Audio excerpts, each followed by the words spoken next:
తెలంగాణలో ముదిరాళ్లపై రాజకీయ కుట్ర. అవును, మీరు వినేది నిజమే. తెలంగాణలో అత్యధిక జనాభా కలిగిన ముదిరాళ్లపై జరుగుతున్న రాజకీయ దోపిడీని, కుట్రను, వివక్షను ఈరోజు డేటా ఆధారంగా మీ ముందు పెట్టడం జరుగుతుంది.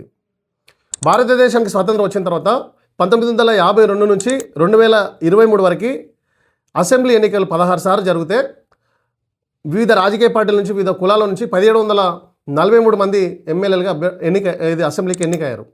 ఇందులో తెలంగాణలో ఉమ్మడి ఆంధ్రప్రదేశ్ రాష్ట్రంలో అత్యధిక జనాభా కలిగిన ముదిరాజుల నుంచి వారి జనాభా దామాషణ చూస్తే 286 మంది ఎమ్మెల్యే అభ్యర్థులుగా ఎన్నిక కావాల్సి ఉంది.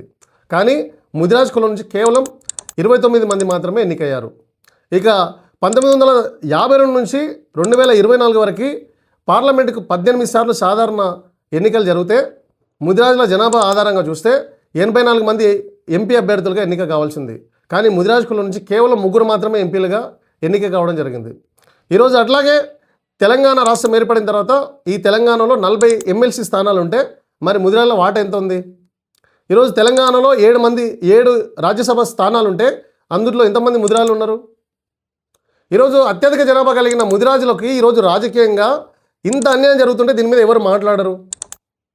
ఈరోజు రాజకీయ పార్టీల్లో అటు కాంగ్రెస్ కావచ్చు, బీజేపీ కావచ్చు, బీఆర్ఎస్ పార్టీలు కావచ్చు, చూడండి, రాష్ట్ర స్థాయిలో ఒక్కరు కూడా ముదిరాళ్ళు ఉండరు. విద్యా కమిటీల్లో ముదిరాళ్ళు ఉండరు, మహిళా కమిటీల్లో ముదిరాళ్ళు ఉండరు, జిల్లాలో, మండలాల్లో, నియోజకవర్గ స్థాయిలో ముదిరాళ్ళు కేవలం జెండాలు మోయడానికి, రాజకీయ నాయకులకి, రాజకీయ పార్టీలకు సేవలు చేయడానికి మాత్రమే పనికొస్తారు. అట్లాగే చూస్తున్నారు. ఈరోజు జెండాలను మోసే ప్రతి ముదిరాజు బిడ్డను ఈరోజు కార్యకర్తలుగా చూస్తున్నారు తప్ప నాయకులు చేయాలని ఏ రాజకీయ పార్టీ అనుకోవట్లేదు.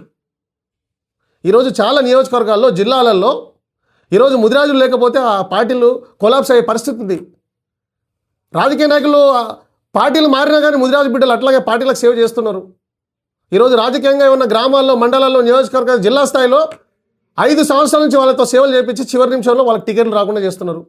ఎదురు తిరిగితే వాళ్ళ మీద కేసులు, దాడులు, దౌర్జన్యాలు, కుటుంబాలను వేధింపులు. దీని మీద ఎవరు మాట్లాడాలి?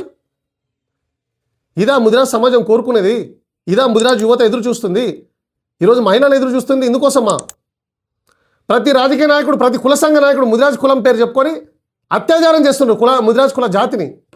కరెక్ట్ ఎలక్షన్ టైంలో పోయి రాజకీయ పార్టీలతో కొంత డబ్బు అడుకొచ్చుకొని ఏదో నాయకుడి కింద బానిసగిరి చేసుకుంటూ 1 లక్ష 2 లక్షల మందిని గ్యాదర్ చేసుకోవడం, ఓ సభ పెట్టుకోవడం, వాళ్ళ టికెట్లు తెచ్చుకోవడం, వాళ్ళ అనుకున్న వాళ్ళకి టికెట్లు ఇప్పించుకోవడం, రాజకీయ పార్టీలతోటి కొమ్ములు కాయడం, వాళ్ళతోటి రాజకీయ పార్టీలతోటి సెటిల్మెంట్లు చేసుకోవడం, తర్వాత మళ్ళీ సైలెంట్ అయిపోవడం.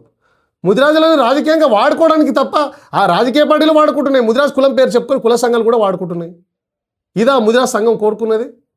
ఇట్లయితే ముదిరాజు సమాజం రాజకీయంగా ఎదుగుతుందా? దీని మీద మనం మాట్లాడాలి. కొత్త తరం యువత వచ్చింది, ఇట్లాంటి అన్యాయాలను, అవినీతిని ఎదిరించడానికి ముందుకు వస్తుంది, కలిసి మాతో నడుస్తుంది. కాబట్టి ముదిరాజు సమాజాన్ని, యువతను మేము కోరుతున్నాం, మహిళా సమాజాన్ని కోరుతున్నాం. మీరు రాజకీయాలలో మన ప్రాతినిధ్యం కావాలి, మనకు రాజకీయంగా అభివృద్ధి కావాలి, రాజకీయాల్లో మన వాటా మనకు రావాలంటే మీరు మాతో కలిసి నడవండి, మాకు సపోర్ట్ చేయండి. Thank you so much.